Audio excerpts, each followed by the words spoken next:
Good morning, everybody. It's Commodity Intelligence.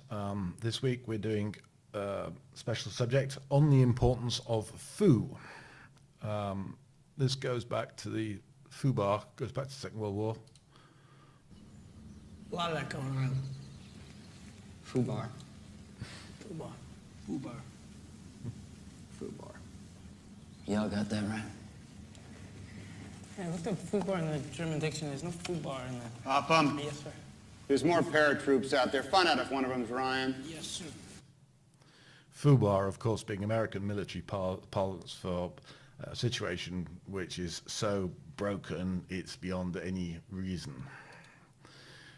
In the 1950s, a MIT programmer for the army visited China and saw a Buddhist temple, and he was amazed by two things.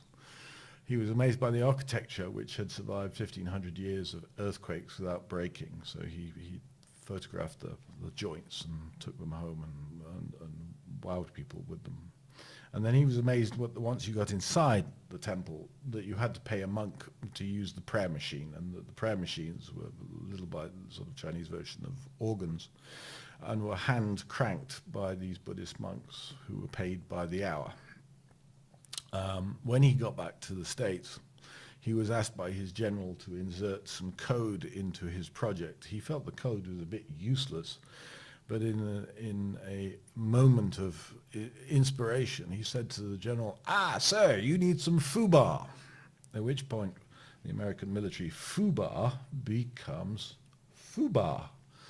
The American general was very impressed, and in fact, if you go back to German military papers of the 1950s, you find the word FUBAR in.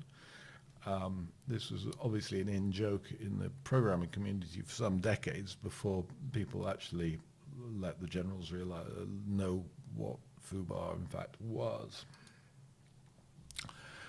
So, in the 1930s, or it might have been the 20s, can't remember, Keynes came up with this wonderful concept of if you needed to stimulate a dead economy, what you did is you hired 100 workers to dig a hole, and then another 100 workers to fill it in behind you, and this would create consumption, and you'd sort out your deflation, and you'd create demand.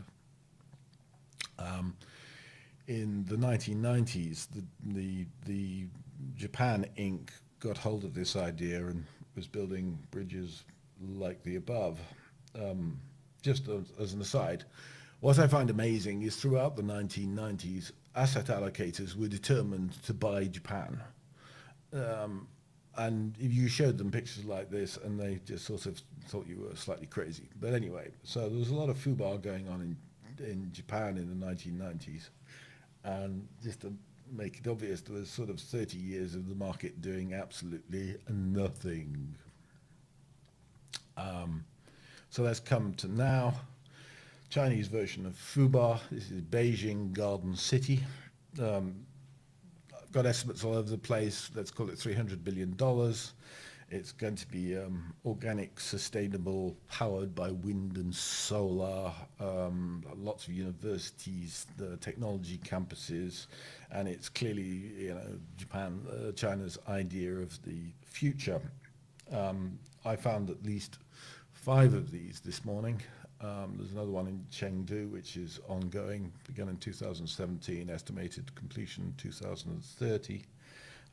Clearly a lot of spend going on there, and this is the Chinese version of FUBAR.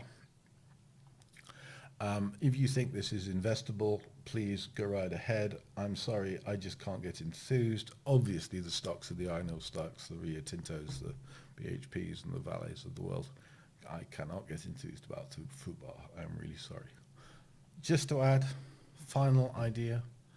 This morning, the Chinese Central Bank began QE.